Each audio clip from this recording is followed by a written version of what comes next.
tired of fucking losing, dude. I'm tired of losing. I'm tired of being a bitch. I'm tired of being a sorry, sad-ass motherfucking organization. Welcome back. Today we are going to be discussing the NFL Week 6 teams tier list. We're going to be talking about how all of these teams did in Week 6 of the NFL. So let's get into it. So for starters, the bye week this week was the Texans and the Vikings. Texans and Vikings did not have a game this week. So we will be starting with the Thursday night football game, Eagles versus Giants. The Giants beat the Eagles 34-17. First quarter, Eagles open up the game with a drive down into the red zone, but only come out with a field goal. Meanwhile, the Giants on their first possession march down the field and get a rushing touchdown from Jackson Dart to put them ahead 7-3. Eagles on their next drive get stopped and give the ball back to the Giants, and the Giants score another touchdown. This time, a nice receiving touchdown from Robinson to put the Giants up 13-7 due to a missed extra point. Eagles, right before the end of the quarter, managed to answer back with a touchdown to Goddard, helping them get the score up to 13-10 before the end of the quarter. For the second quarter, Eagles managed to get another touchdown at the start of the second quarter with yet another tush push, putting them in the lead 17-13. However, the Giants fire right back with a rushing touchdown from Scadaboo, putting them back in the lead 20-17 at the end of the first half. For the third quarter, the Eagles from this point on struggle to get anything going offensively for the rest of the game, but the Giants score another touchdown from Scadaboo on the 1-yard line, putting them up 27-17. And nothing happens really the rest of the third quarter. In the fourth quarter, in the first possession for the Eagles in the fourth quarter, the Eagles get into the red zone and are looking like they're about to score a touchdown, but Hurts throws an interception and gets taken all the way back deep into their red zone before Fuller is shoved out by Barkley, saving the touchdown. The touchdown didn't get saved by the Eagles, however, because within the next few plays, Scadaboo manages to get a third rushing touchdown and pretty much ends the game from there, Giants 34-17. So, my takeaways for the game, I would say the Giants looked really good in this game. They pretty much embarrassed the Philadelphia Eagles. I don't think anyone had the Giants winning this game, so it was honestly a shocker that the Giants won this game. But between Jackson Dart and Scadaboo, they destroyed the Philadelphia Eagles all around, both offensively and defensively. They just embarrassed them. Eagles, on the other hand, struggled to get anything going on offense after the tush-push touchdown in the second quarter, and they struggled to keep Jackson Dart and Scadaboo contained on defense. So, as far as the Philadelphia Eagles go, I think they are going to get in the disappointed category this week. And as far as the New York Giants go, with the performance they had this week, that looked like a playoff performance to me. I mean, you just knocked off one of the, best teams in the NFL. So, you got some big balls to be able to do that. And you embarrassed them, nonetheless. So, I think that's a fair rating for this team this week. Next up, we have the Sunday morning football game in London. The Broncos beat the Jets 13-11. In the first quarter, Denver starts the game with the ball, but it gets turned over pretty quick, giving the Jets the chance to score, but they only manage to get a field goal from the takeaway. Denver, on their next drive, marches down the field and also gets a field goal, tying the game 3-3. Denver punts the ball back to the Jets, and the Jets' special teams sets up a nice return for the Jets, putting them in field goal range already, and that's what they managed to come up with on this drive as well, just a field goal, extending them 6-3. On the last drive of the quarter, Denver answers back with a touchdown from Bo Nix to Atkins, ending the first quarter 10-6 Broncos. For the second quarter, nothing interesting happens in the second quarter as both teams were pretty much unable to reach the end zone, and both teams were stopped on all of their drives, thus ending the half 10-6 with the Broncos still in the lead at the half. Third quarter, Jets open up the second half with a nice drive down the field, but once again have to settle for only a field goal which brings the game to 10-9 now. On Denver's next possession, they receive a holding penalty in the end zone, which results in a safety and gives the Jets the lead, making the score 11-10 now for the Jets at the end of the third quarter. For the fourth quarter, after a few back and forth possessions in the final quarter from each team, the Broncos managed to kick a field goal and put them back in the lead 13-11, and the Broncos managed to shut out the Jets for the rest of the game, ending it pretty much there 11-13 Broncos. My takeaways from this game: the Jets continue to be winless, and they continue to struggle on both sides of the ball. Breece Hall didn't get the ball a whole lot in this game, and the only rushing this team really had in this game was Justin Fields, and he didn't even really get that much. Denver, on the other hand, looked okay, not as good as we've seen them in recent weeks since they beat Philadelphia, but they managed to get the job done this week. So, Broncos, in my opinion, they didn't perform very well for facing a winless football team. So, I'm going to put them in mid this week. And then as far as the Jets go, they're winless. They're, 0-5, 0-6. They cannot get it done. I don't know if Aaron Glenn is the problem. I don't know if it's Justin Fields. I don't know what this team's got going on, but they need to change something up because they're just garbage right now. Needless to say. Next up, we got the Seahawks versus the Jaguars. Seahawks beat the Jaguars 20-12. First quarter, both teams exchange a quick 3-and-out on their opening possessions of the game. Jags end the quarter by getting a touchdown with Brian Thomas Jr. making it 6-0 going into the second quarter due to a missed extra point. In the second quarter, the Seahawks start the second quarter going down the field into the red zone, but were stopped by Jacksonville and forced to kick a 24-yard field goal, making the score 6-3. Seattle manages to get a quick stop on Jacksonville on their next drive, and Seattle then gets the ball back and fires a strike downfield to a wide-open Najigba to put Seattle ahead 10-6. Seattle gets another stop on defense before halftime, and they manage to get a field goal right before halftime, extending their lead to 13-6 at halftime. For the third quarter, Seattle opens up the third quarter with a nice drive down the field, and it ends up with Cooper Kupp getting a 10-yard receiving touchdown, putting Seattle ahead even more by 20-6 now. Jags didn't get anything else going in the third quarter, and for the fourth quarter, the only thing that really happened in the fourth quarter was the Jags managed to score another touchdown with Tim Patrick, and they went for a 2-point conversion, but they didn't end up getting it. It was unsuccessful. So the final score was 20-12 Seattle. My takeaways for this game, in my opinion, it was a pretty boring game.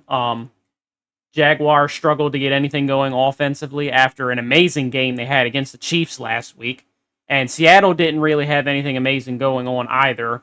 So it was kind of like a performance this week. So with that being said, Seahawks won, but like I said, it was kind of like a mid performance.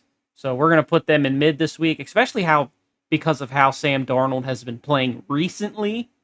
I think compared to this week, it was just like, you guys won, but And then the Jaguars, on the other hand, they lost, and it was pretty disappointing because they had an amazing game versus the Chiefs. So, they had all that momentum coming into this game, but it was just it just dropped off tremendously. Next up, we have the Chargers versus the Dolphins. Chargers beat the Dolphins 29-27. In the first quarter, Miami opens the game with the ball first, but quickly turns it over as the ball got intercepted out of Waddle's hands, giving the Chargers the ball, and they get a field goal out of it on their possession. The Dolphins then, on their next possession, end up answering back with a big 50-yard rushing touchdown from Achane to put them up 7-3. The Chargers end the first quarter on their next possession, going down the field and getting another field goal before the end of the first quarter, making the game 7-3 going into the second quarter. In the second quarter, the Dolphins open the second quarter with a drive that ends with an unsuccessful field goal, and this leads the Chargers to getting another field goal on their next possession, making the game 9-7. Dolphins then proceed to get 2 more field goals to end the half, while the Chargers don't get anything going before the halftime, and the score going into halftime is 13-9 Dolphins. Chargers in the third quarter start the second half with the ball, and they march down the field and get a passing touchdown to tight end Ladd McConkey. Tua then on the next drive throws another interception and gives the Chargers the ball back, and they manage to score another touchdown, putting the score 23-13 at the end of the third quarter. In the fourth quarter, the Dolphins score 2 more touchdowns in the fourth from Waller and another one from Waddle again, but then they weren't able to stop the Chargers from scoring 2 more field goals, so the final score ended 29-27 Chargers. My takeaways for this game, I think the Chargers looked good again after the week they had last week. They were able to continue to put up points on all of their possessions pretty much, so that helped their team out a lot. Every possession they had, they put some points on the board, whether it was field goals or touchdowns. Dicker, the kicker, had a really good game this game. I mean, he made all his field goals, so, like I said, it was a positive that they managed to put points up on the board every possession, it felt like. But, yeah, the Chargers, I think they did pretty well this week. And then the Dolphins, on the other hand, struggled with Tua's turnovers, and they weren't able to keep up with the Chargers in the end. It was a nice effort, but they had too many drives where they just didn't get any points out of it, and they weren't able to keep up with the Chargers in the end. This week, I think we're going to put Chargers in the, in the good job category. And as far as the Dolphins go, I think it was, I'm not going to say they did bad, but, they held in there and they stuck with the Chargers for the most point. It's just, the Chargers outscored them. And the Dolphins weren't able to put up points on every drive. But I still think they played pretty well. But I think they fit the mid to category this week. For our next game, we have the Rams versus the Ravens. The Rams beat the Ravens 17-3. For the first quarter, Ravens open up the game with a nice drive down into the red zone, but are unable to convert, and thus they settle for a field goal and put them ahead 3-0. On the Rams' first drive, they march down the field and are stopped by the Ravens as well. The Rams go for a field goal, but end up missing, keeping the score at 3-0. On the Ravens' next drive, Cooper Rush throws an interception and gives the ball back to the Rams, but Matthew Stafford ends up fumbling the ball and gives it right back to the Ravens, so both teams pretty much exchange turnovers to end the first quarter. For the second quarter, nothing really happens the second quarter. I mean, both teams had a few quick 3-and-out possessions, with the only thing worth mentioning is that the Ravens had a chance at the end of the quarter to get a touchdown at the 1-yard line, but they decided to tush-push Andrews 2 times and then have Henry rush on the 4th down, which didn't make any sense, at the 1-yard line. So the Ravens failed to convert the 4th down, and they didn't get the touchdown, and they didn't get the points. So going into halftime, the score remained 3-3. For the third quarter, Rams open up the third quarter with a drive down into the red zone, and Kyron Williams ends up getting a 3-yard rushing touchdown to put them ahead 10-3. Ravens then turn the ball over on their next possession again and gives the Rams the opportunity to score another touchdown, which they did with tight end Tyler Higbee, extending their lead 17-3. Ravens end the third quarter with another turnover, however, they managed to prevent the Rams from scoring on this turnover. In the fourth quarter, after successfully stopping the Rams on a 4th down, the Ravens switch quarterbacks and start Tyler Huntley. However, the Ravens were unable to make any major adjustments, and the rest of the game, both teams pretty much just traded 3-and-outs, and the remainder of the game was pretty boring, honestly. The Rams just bled the clock on their possessions, and they kept the Ravens from scoring anything. So the final score of the game was 17-3. My takeaways for this game: Ravens continue to struggle without Lamar Jackson and their starters. The Ravens defensively looked a little bit better in this game, and they got a few of their starters back, like Marlon Humphrey came back on offensive line. Ronnie Stanley came back, and a few other key starters came back, but not everybody came back. Ravens have a bye next week, so hopefully after this bye week, they can get more people back and they can manage to make somewhat of a comeback and put themselves back in the playoff picture. I mean, it's a big hunch, but I think they can do it as long as they continue to win games and they don't lose any the rest of the season, which is going to be tough because they play the Steelers soon and they play Green Bay at the end of the year. So I know that's going to be a challenge and a hurdle that they have to jump through. Rams, on the other hand, looked okay. They didn't do as good as I thought they were going to do playing against this battered Ravens team. The major reason they scored was mostly due because of the Ravens' turnovers, and they had a missed field goal at the beginning of the game. Puka Nacua had an injury scare, but he turned out to be fine, and he returned to the game later after halftime. But other than that, not a whole lot to talk about for the Rams. The Ravens, as much as I don't want to do it to them on this weekly basis, they're still garbage. Like, they can't do anything without Lamar, and it just sucks for Ravens fans right now. And as far as the Rams go, I don't think they played very well. Like I said, they only scored because of the Ravens' mistakes. So I'm going to put them in mid this week. Next game up, we have the Cardinals versus the Colts. The Colts won against the Cardinals 31-27. First quarter, Colts open up the game with a great drive down the field and end with a huge touchdown from Daniel Jones to tight end Tyler Warren. Cardinals answer right back with a nice drive of their own, and they finish with a touchdown to Bam Knight, finishing the first quarter 7-7. For the second quarter, Jones on the first possession of the second quarter throws an interception, and the Cardinals get within touchdown distance, and then Murray ends up throwing an interception as well, giving the ball back to the Colts. The Colts then drive down the field and get a nice rushing touchdown from Daniel Jones, giving them the lead 14-7. Cardinals then managed to get a field goal on their next drive right before the half, ending halftime at 14-10. For the third quarter, Cardinals start the second half with the ball and they march down the field and get a nice touchdown from Terry McBride to put them in the lead 17-14. The Colts on their next possession of the third get into the red zone again, but only managed to come out with a field goal this time, tying the game back up 17-17. Cardinals on the last drive of the third quarter move down the field and get a nice receiving touchdown from Dortch right before the end of the third quarter. For the fourth quarter, the Colts on the first possession of the fourth march down the field and tie the game with a passing touchdown to Josh Downs, putting the score 24-24, tying the game back up. Cardinals then answer back with a drive that results in a field goal, putting them in the lead again, 27-24. But Daniel Jones strikes right back with a touchdown to Jonathan Taylor, and that pretty much ends the game from there, putting the Colts ahead 31-27. My takeaways from this game: the Colts continue to look aggressive, and they look good as the weeks go on. They average 30 points damn near every game, and it seems that no opponent other than the Rams are able to keep up with their fast-scoring offense.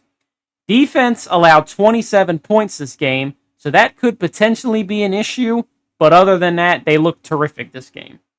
Cardinals, on the other hand, they didn't look bad at all. In fact, they looked pretty good as well. They were able to stay neck and neck with the Colts and Daniel Jones the entire game.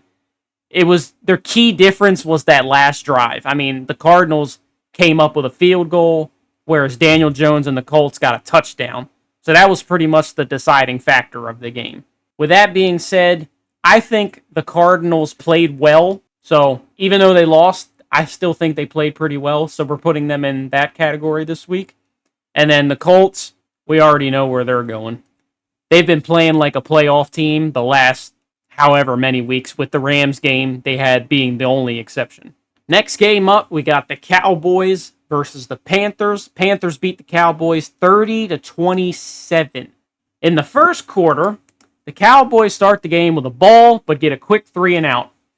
Panthers on their first possession march down the field into the red zone, but are stopped and only come up with a field goal, making the score 3-0. Dallas on their next possession do the same thing. They march down into the red zone and come up with a field goal, tying the game 3-3.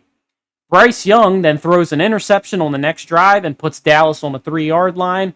And on 4th and goal, they end the first quarter on 4th and goal. In the second quarter, Dallas opens up on 4th and goal, and they get a touchdown to Hunter Lipke, putting them ahead 10-0 at the beginning of the second quarter.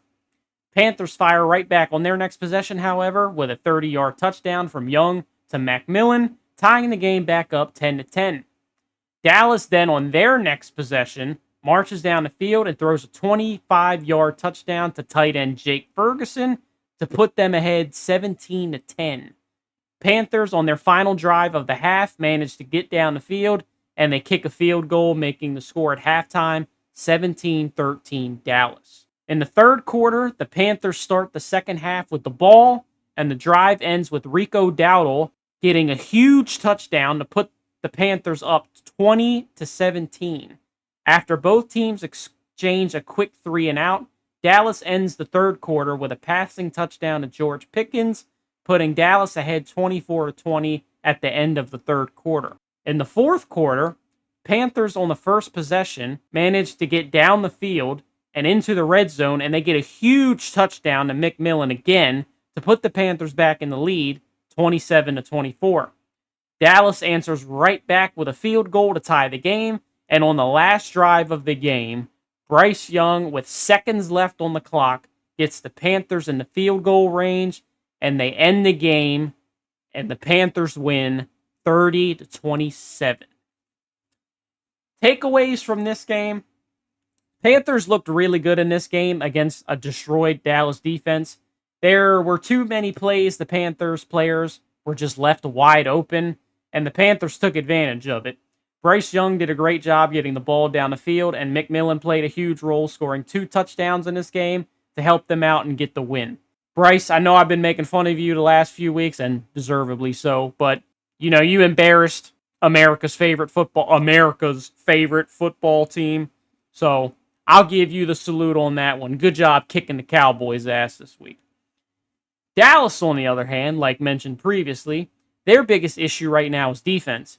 Dak and the offense are really good, actually, but with Dak being able to connect to Pickens now, and they'll have CeeDee Lamb back soon, they still need to develop the defense and get better, because the only way they can continue to win games is if they continue to put up points, because we know their defense isn't going to be the one to save them the game now. Dallas, as far as I'm concerned, the Panthers ran through y'all.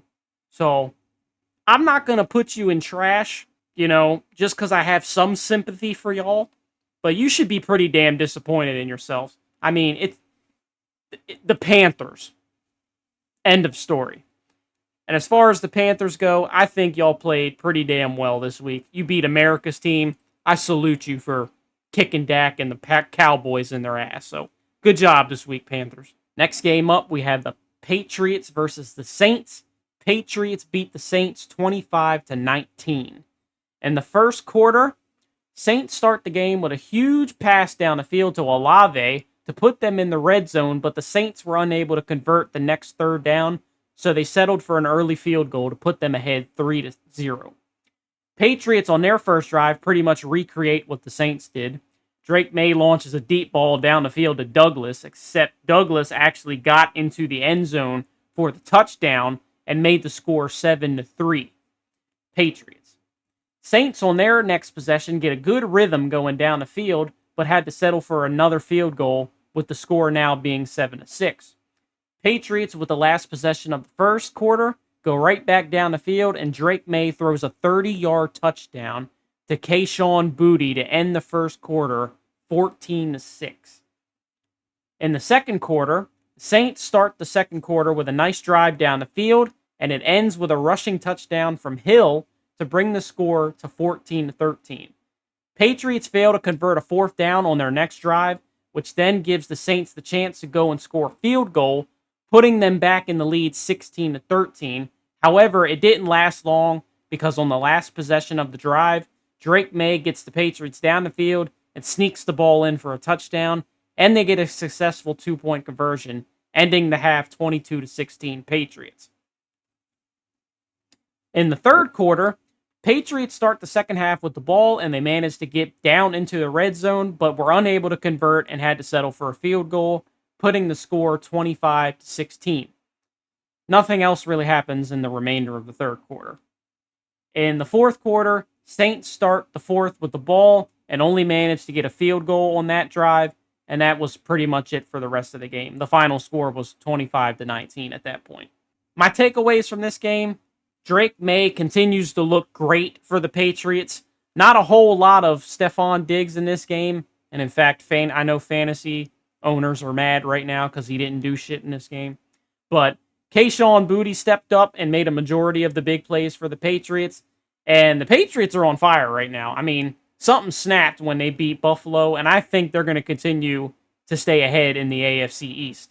But as far as the Saints go, on the other hand, the Saints struggled to get anything going after their touchdown in the second quarter, only scoring 2 field goals after that, and they struggled defensively to contain Drake May and the New England Patriots offense. Patriots, I think they're on fire right now. They haven't proven it to me yet that they're playoff ready, but they're damn sure close.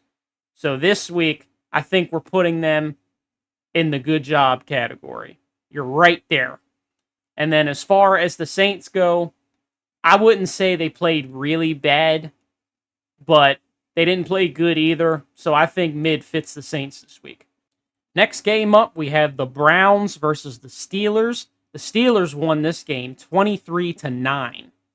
In the first quarter, not much to talk about other than Chris Boswell putting up a field goal, putting Pittsburgh in the lead 3-0.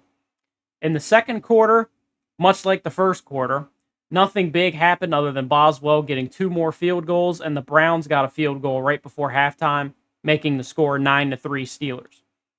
In the third quarter, Aaron Rodgers throws a touchdown pass to Connor Hayward, putting the Steelers up 16-3, but the Browns score another field goal on their next drive before the end of the third quarter, making it 16-6 Steelers. In the fourth quarter, the first play of the fourth quarter, Aaron Rodgers floats a beautiful pass to DK Metcalf for another touchdown, giving the Steelers 7 more, making the score 23-6. Browns were unable to get anything else going for the rest of the game, only getting another field goal and giving the Steelers the lead, and the Steelers win 23-9. My takeaways for this game: the Browns continue to struggle offensively with their new quarterback Dylan Gabriel. It might be time to start Shedeur Sanders. I'm just saying. Who knows? Steelers, on the other hand, continue to win, and they stay ahead of the AFC North, and Rodgers is continuing to look impressive in that black and yellow uniform. Steelers, I think y'all played pretty damn well this week. I wouldn't say you played perfect, and obviously, you're up top of the AFC North, but, that's because of Lamar Jackson not being there. But I think y'all played pretty well this week. As far as the Browns are concerned, though, I think they're trash. I don't think Dylan Gabriel is your answer. Maybe start Shedeur Sanders, see how that goes, because you need a big momentum shift if you want to get anything going on this team. Next up, we got the Titans versus the Raiders. Perhaps the 2 most asses teams in the NFL right now. Raiders beat the Titans 20-10. In the first quarter, the Titans begin the game with a quick 3-and-out. The only thing that manages to happen in the first quarter other than that is the Raiders manage to get a field goal and go up 3-0. Second quarter, much like the first quarter, nothing happens this quarter either except the Raiders defense manages to strip the ball out of Cam Ward's hand at the 3-yard line and gives it to the Raiders to get them the easiest touchdown they'll probably ever see this year. So it ends the half with the Raiders up 10-0. In the third quarter, Raiders open up the third quarter with a nice drive down the field, and it ends up with Ashton Genty getting a rushing touchdown and extending the Raiders' lead 17-0. The Titans managed to answer back with a drive down the field on their next drive, but have to settle for a field goal, ending the third quarter 17-3 Raiders. In the fourth quarter, Raiders managed to score a field goal, extending their lead 20-3, and the Titans managed to answer back with a touchdown on their next drive, but that's about it for the rest of the game. This game was pretty lackluster in a lot of areas, and the final score was 20-10 Raiders. Takeaways from this game: both of these teams looked pretty fucking horrible, in my opinion. These are perhaps the worst two teams in the NFL right now, if you don't want to count, the Baltimore Ravens. But that's mostly due to injuries and all. But, I just think both of these teams are garbage, and that's where they're both going this week. Even though the Raiders won, they're just garbage, and there's no way around it. So they're going to end up both in the garbage category this week. Next game up, we got the 49ers versus the Buccaneers. The Bucks beat the 49ers 30-19. This, honestly, in my opinion, was probably the game of the week. In the first quarter, the game starts with an early 3-and-out for Tampa, and then with it being 49ers ball now, Mac Jones throws an early interception, and Tampa takes advantage of it and gets a touchdown with White running it in from the 1-yard line, putting Tampa ahead 7-0. The only other thing that happens in the first quarter is the 49ers answer back by getting a field goal on their next drive, so it ends the first quarter 7-3.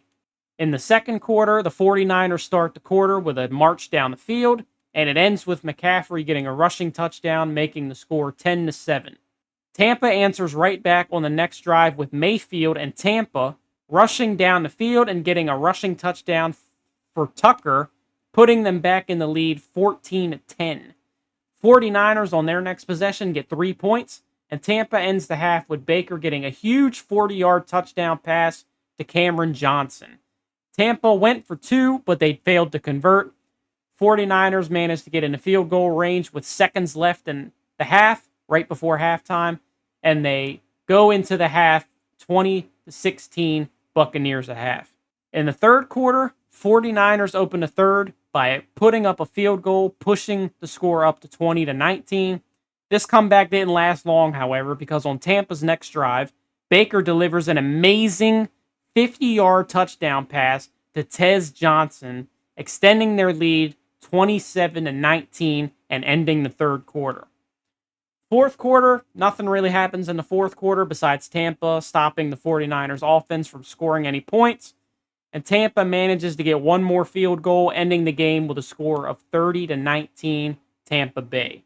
My takeaways from this game: Baker is still my top vote for the MVP right now, and I think he's everybody's MVP candidate right now. The man is just out there performing miracles for Tampa Bay. And to put into perspective, they lost Mike Evans, they lost Chris Godwin, they lost Bucky Irvin, and they lost Ibuka in this game. And my man Baker is still finding ways to win the game for his team. You can't tell me he's not the MVP on this one. The backups are really stepping up for Tampa Bay, and they have a pretty impressive defense for managing to withhold the 49ers. 49ers, on the other hand, still don't have Brock Purdy back. Mac Jones is still filling in as QB, and they looked really defeated in this game. They struggled to get anything going on offense, and obviously they struggled to keep Tampa Bay at bay defensively as well. So with that being said, the Buccaneers are going right back in the playoff performance category, and the 49ers, they held in there with Baker and, probably the best team in the NFC right now. So I don't think they played bad, but I think they were pretty mid this week. Next up, we have the Bengals versus the Packers. The Packers beat the Bengals 27-18. My man Joe Flacco starting on the Bengals now. That's a little strange to see. In the first quarter, the Packers start the game, and right when they get into the red zone, Jordan Love gets picked off by the Bengals defense. Bengals then get a quick 3-and-out and give the ball back to the Packers to end the first quarter. Packers, then continuing their drive from the first quarter, score a field goal to put them ahead 3-0 at the beginning of the second quarter. Both teams exchange a quick 3-and-out, and then the Packers on their next drive march down the field and get a rushing touchdown from Josh Jacobs, putting them ahead 10-0. The Bengals, right before the half, attempt a field goal, but it ends up missing, and the score remains 10-0 at halftime. In the third quarter, the Bengals start the third with a beautiful drive down the field, and Flacco throws a passing touchdown to tight end Tanner Hudson, making the score 10-7. Green Bay on their next drive answers right back with another rushing touchdown by Josh Jacobs, extending their lead 17-7 at the end of the third quarter.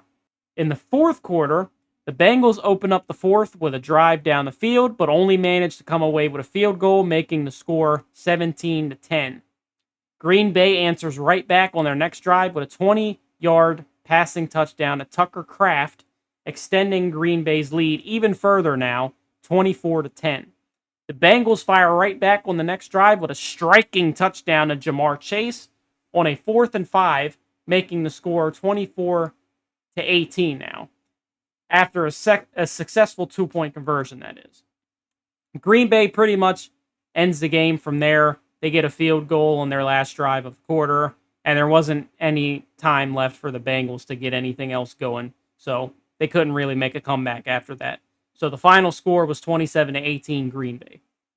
My takeaways from this game: Green Bay continues to look good offensively. Jordan Love does a great job finding tight end Tucker Kraft and getting the ball out to different receivers. Josh Jacobs still continues to be one of the best running backs in the league right now. I mean, he's been averaging a touchdown every game, with certain games him getting two touchdowns. So Josh Jacobs has been really good right now. The only key complaint is that the defense could have looked a little better, in my opinion. They almost allowed the Bengals to make a comeback, and that shouldn't have happened with this defense. But, I mean, you guys got Micah Parsons, so I expected y'all to shut out the Bengals. And the Bengals, they started to make a creeping comeback. The Bengals, on the other hand, continue to struggle without QB Joe Burrow, but they have taken a big step forward with signing Joe Flacco. So hopefully Joe Flacco can lead the Bengals and the Bengals fans to some victories. Bengals, I think y'all played pretty mid this week. You kind of held in there. Then again, Jamar Chase got him a touchdown, and what's the tight end's name? Tanner Hudson. So, Bengals, I think y'all pretty much played mid this week. As far as Green Bay is concerned, I think y'all played pretty well. Josh Jacobs ran through y'all and got 2 touchdowns, and they got a touchdown from Kraft, and, they managed to do their thing. The only key complaint, like I said, is that their defense should have played a little bit better, but I still think they're a pretty solid team. The Lions versus the Chiefs. The Chiefs beat the Lions 30-17. In the first quarter, Lions get first possession of the game.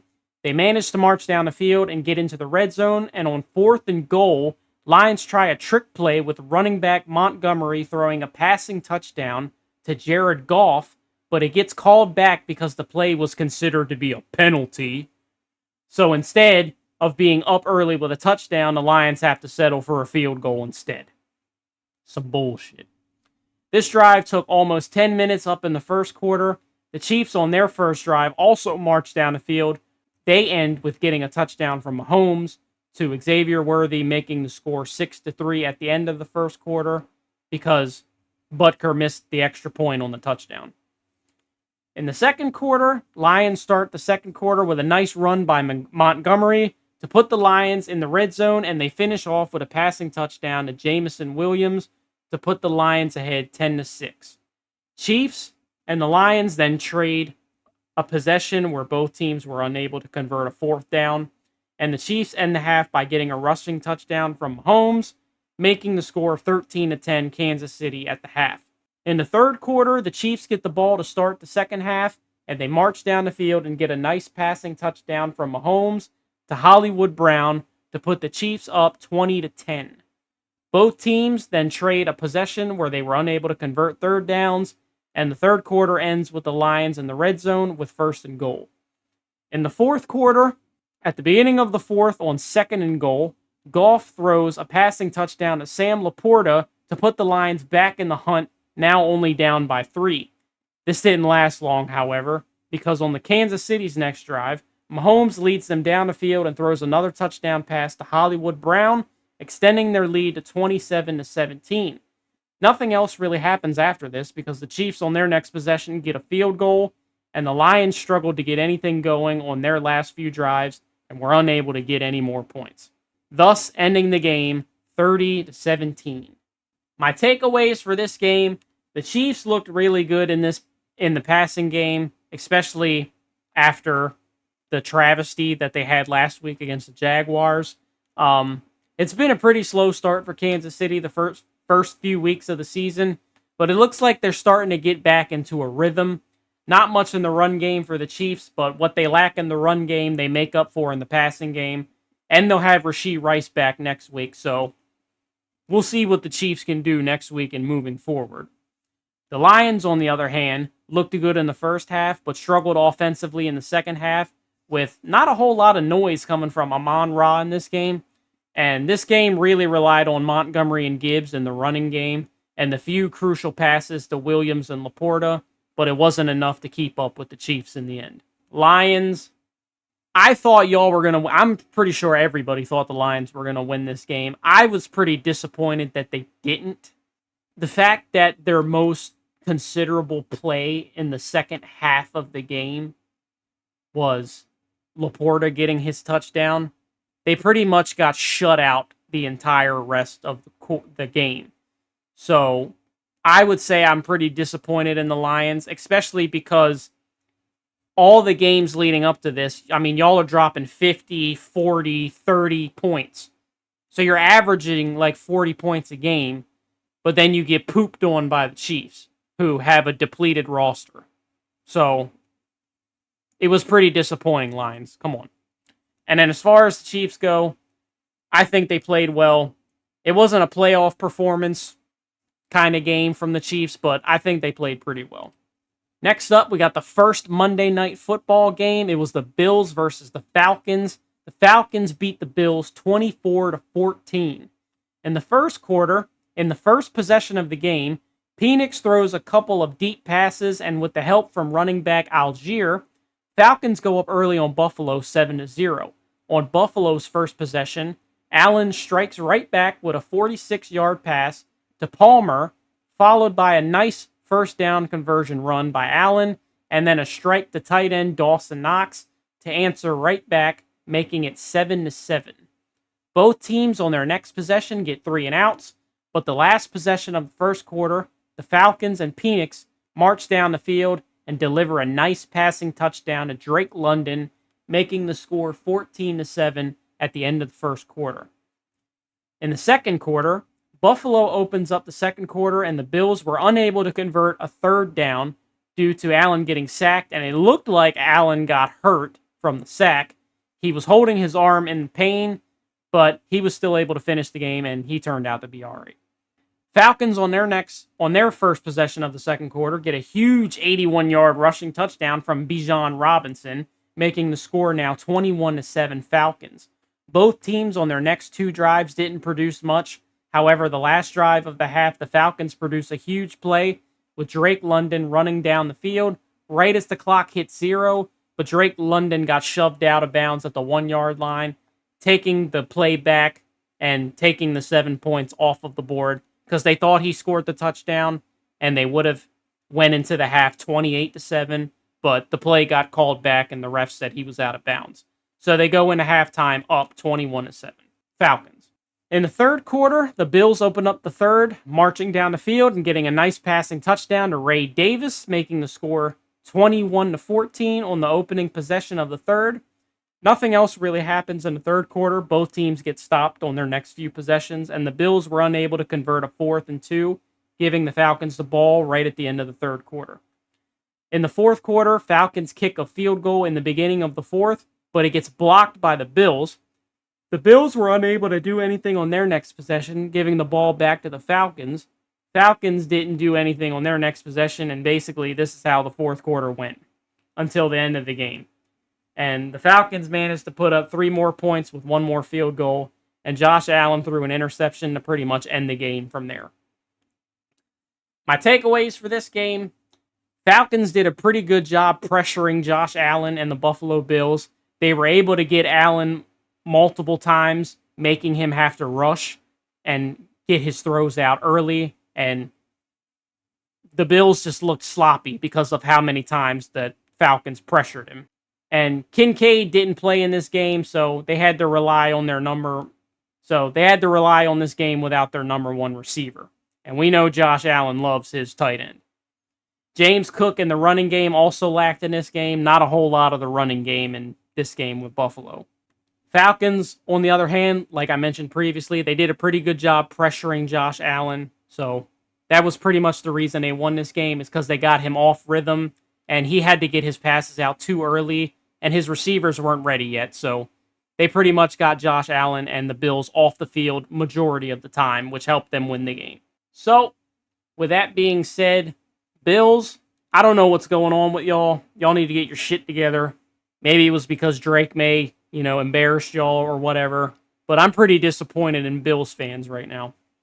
And then as far as the Falcons go, y'all played pretty damn well for knocking off a playoff team. So, I salute y'all, Falcons. Finally, we got the last Monday Night Football game. Bears versus Commanders. Bears beat the Commanders 25-24. In the first quarter, Bears opened the game with a drive that ends with a field goal, putting them ahead 3-0 early on. Jaden Daniels, on his first drive of the game, throws an interception and ends up giving the ball back to Chicago. Chicago then gets another field goal because of this turnover, putting them up 6-0 now. Commanders on their next drive, again, turn the ball over, giving it back to Chicago, and this time, Chicago makes them pay for it with a touchdown to put the game 13-0 at the end of the first quarter. In the second quarter, Washington on their first drive of the second quarter finally get a rhythm going and are finally able to put points on the board, with Daniels throwing a touchdown to Moore, putting the score 13-7 early in the second quarter. No other scores were made in the remainder of the second quarter, however. In the third quarter, the Commanders open the second half with a drive down the field that ends with a successful field goal and puts them 13-10 with Chicago. Chicago on their next drive also go down the field and score another field goal, extending their lead 16-10. Commanders end the third quarter by going down the field and getting a nice 40-yard touchdown to McCaffrey, putting them in the lead 17-16 at the end of the third quarter. In the fourth quarter, Chicago gets stopped by the Commanders on their opening drive of the fourth, and they give the ball back to the Commanders, and Jaden Daniels manages to drive down the field and delivers a dart to tight end Zach Ertz to extend their lead 24-16. Chicago then gets a huge play from DJ Moore, scoring them a big running touchdown and bringing the score back to 22-24. Chicago goes for 2 points, but it ends up being unsuccessful. Jaden Daniels, on his last drive of the game, accidentally hands the ball off a little too rough to his running back, and his running back ends up bobbling the football, and Chicago comes up with the fumble recovery. And with just minutes left in the game, Chicago manages to get down the field and get right in the field goal range, and they kick the game-winning field goal, making them win the game 25-24 Chicago. My takeaways from this game: Chicago won the game, although they didn't really look too impressive in my opinion. The only reason they managed to win this game was because of Jaden Daniels' mistakes. He had the interception, and then I forget who, I think it was their running back that lost the ball the second time. And then you could say the third turnover was Jaden Daniels too. He kind of threw it back to his running back a little too rough, and that made him bobble the ball. It just wasn't in rhythm, so I would say the turnovers are what costed the Commanders this game. And then on the other hand, for the Commanders, as mentioned previously, the turnovers costed them the game, and they had some beautiful plays by Jaden Daniels in the offense, but they just need to take care of the football moving forward. With that being said, I think as far as the Commanders are concerned, with how they played last week with Jaden Daniels returning, I think it was a pretty disappointing performance. And then as far as the Bears are concerned, I wouldn't say they did very well, but they were kind of like mid this week in my opinion. Do you agree with this tier list? Let me know down in the comment section below. Like, subscribe, comment, do all that good stuff. And join me next week for Week 7 NFL tier list. Peace out, guys.